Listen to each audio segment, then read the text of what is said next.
બનાસકાંઠામાં ચૂંટણી પ્રચાર જામ્યો। સ્થાનિક સ્વરાજ્યની ચૂંટણીના પ્રચારના અંતિમ ચરણોમાં રાત્રિ સભાઓ, ભાજપના નેતાઓ દ્વારા રાત્રિ સભાઓ, વિવિધ સમાજના આગેવાનો, લોકોએ ભાજપને જીતાડવાની આપી ખાતરી। જિલ્લાની હોટ સીટ જલોત્રા જિલ્લા પંચાયત તેમજ તાલુકા પંચાયત બેઠક માટે યોજાઈ રાત્રિ સભા। સભામાં દાંતાના પૂર્વ ધારાસભ્ય વસંત ભટોળનું નિવેદન। ઉમેદવારો જીતીને જો તમારું કામ નહીં કરે તો મારું માથું ને તમારું જૂતું। વસંત ભટોળે ઉમેદવારો માટે લીધી ખાતરી। ઉમેદવારો પાસે સંકલ્પ લેવડાવ્યા।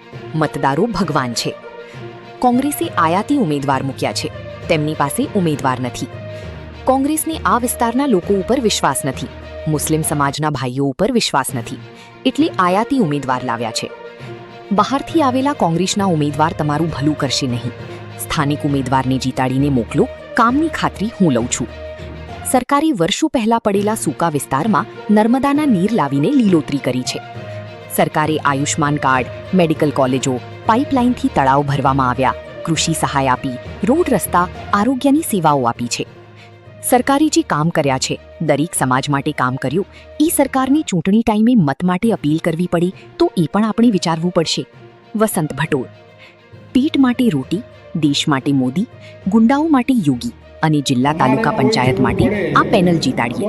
સ્થાનિક આગેવાન।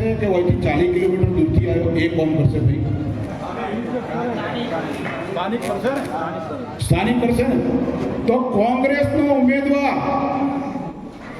એ 35 કિલોમીટર દૂર કાણોદર ગામના એ ગઈ વખતે અહીંયા ચૂંટણી લડ્યા હતા અને ગઈ વખતની ચૂંટણીની અંદરથી જે વોટ લઈ ગયા, તમે પૂછો એમને ભાઈને, એ જે ભગવાનમાં માનતા હોય કે કુળદેવીમાં માનતા હોય એમને, કે જેટલા લોકોએ વોટ આપ્યા હતા એમાંથી એક વ્યક્તિના ઘેર આવીને દુઃખના કે સુખના સમાચાર પૂછ્યા છે ખરા?